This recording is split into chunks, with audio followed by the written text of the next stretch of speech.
Bližajo se velikonočni prazniki in z njimi vsako leto obujamo staro krščansko tradicijo. Ena izmed je tudi izdelovanje butar ali beganc. Zdaj smo pa kle na izdelavi beganc. In kaj mora imeti vsaka beganca? Vsaka beganca mora imeti 7 lesov. To so oljka, vrba, leska, bazgec, kramper, hudobiten, dren. Hudobiten bo tudi leta že skoraj tu. To ima take knofe. To pa še vtaknemo noter. Navada izdelovanja butar sega v 9. stoletje, poznana pa je tudi v srednji Evropi ter po vsej Sloveniji. Pa se begance izdelujejo povsod po Sloveniji oziroma ali so povsod po Sloveniji enake? Ja, izdelujejo se po vsej Sloveniji, samo so pa zelo različne. Ker mi tukaj izdelujemo, bi rekel, tako belsko ali pa rečemo blejsko, kar so se včasih devale v tem predelu. Imamo kot osnovo narejeno pa kramper takole, postran, da se odščipne, pa začnemo zatikati ga takole okoli.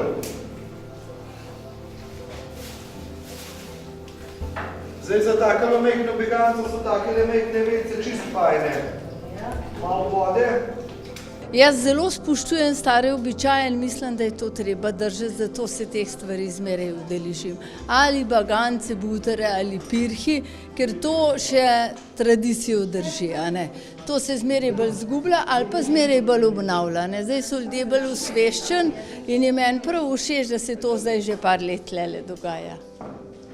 Kaj pa velikonočni prazniki? Pri vas doma še vedno tradicionalno praznujete velikonočne praznike? Zelo. Mi se zmeraj vsi skupaj zberemo, požegnamo tisto malco, po žegnanju pa se vsi dobimo skupaj, pa pač je tak družinski prijeten večer.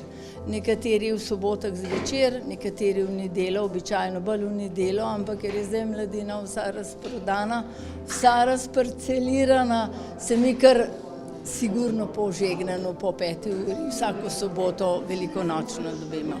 Ker se mi zdi, da je to zelo lepo, da je to treba obdržati. Za cvetno-nedeljske butarice obstajajo različna imena. Na Dolenjskem se imenujejo pušelj ali žegen, v Beli krajini drenek, v Prekmurju in na Štajerskem snop, presmec ali pegelj, v Kranjski Gori prakelj, na Primorskem veja in vivnik, v Zgornji Savinjski dolini potice, v okolici Ljubljane pa butarica ali samo butara. Ta delavnica poteka zdaj že tukaj na Bohinjski Beli 3. leto. Prej pa na Bledu, tam je pa že kar nekaj, mislim, da 10 let ali pa še celo več. Davorin je v preteklosti že izdelal butaro, ki je merila več kot 6 metrov. Pa je beganco težko izdelati? Ja, drugače ni težko, no, če imaš malo voljo. Bolj problem je, bom rekel, že nabrati te stvari. Se moraš čas vzeti, pa da se malo sprehodiš po naravi, malo moraš tudi vedeti, kaj rase. Včasih so ljudje to za vsako stvar vedeli, v bistvu že cel življenje ali pa že z roda v rod se je to nekako prenašal, so točno vedeli, kje se da določen vrsto lesa nabrati. Marsikje na butare obešajo še jabolka, pomaranče, mandarine in pisane papirnate trakove. Zakaj si danes prišel na to delavnico? Ker me je zanimalo, kako se izdeluje begance. Pa se samo zaradi beganc veseliš velikonočnih praznikov? Ne. Kaj ponavadi počneš na veliko noč? Se pirham.